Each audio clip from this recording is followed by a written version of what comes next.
কেমন যেন একটা বাজে অভ্যাস, সকালে ঘুম থেকে উঠেই খাওয়ার সামনে পাওয়া চাই, মানে ব্রাশ করবে আর খাবার লাগবে, সাথে সাথে টিভি দিবে। প্রতিদিন তো পড়তে বসে পড়ে, আম্মু খাবার রেডি, আমি ঘুম থেকে ওঠার আগেই ওর খাবারটা রেডি করে ফেলি। আজকে আর হয়নি, দুজন একসাথেই উঠছি ঘুম থেকে, এই জন্য রেডি করছি। ভাবছি আজকে একটু নরম খিচুড়ি করি, মার ছেলে খেয়ে নেবো, প্রেশার কুকারে করবো, বেশি দেরি হবে না। বাবা সেই সময়টুকু যে তার তর সহ্য হচ্ছে না কে জানে। দেখেন ভাবটা কিভাবে বের করছে, বড় হয়ে গেছে। এদিকে টিভি দিয়ে বসছে, মানে টিভি দেখবে আর ভাত খাবে, পড়াশোনার কোনো বালাই নাই। স্কুল ছুটি রাখছে, এখন আর কোনো পড়াশোনা হবে না।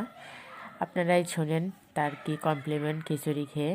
এই তো মাশাআল্লাহ, একটু মিষ্টি কুমড়া দিয়েছিলাম আর ছোটো আলুগুলা কেটে দিয়েছিলাম আর কয়েক রকমের ডাল আর মটরশুঁটি দিয়ে সকালের খিচুড়িটা। আসলে খিচুড়িটা অনেক মজা হয়েছিল, খুব নরম হয়েছে।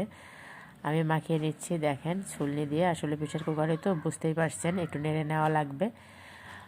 অনেক মজা হয়েছে আম্মা। ওই দেখেন কি কমপ্লিমেন্ট, দেখছেন? মাশাআল্লাহ, খুব ভালো হয়েছে। ধন্যবাদ সবাইকে।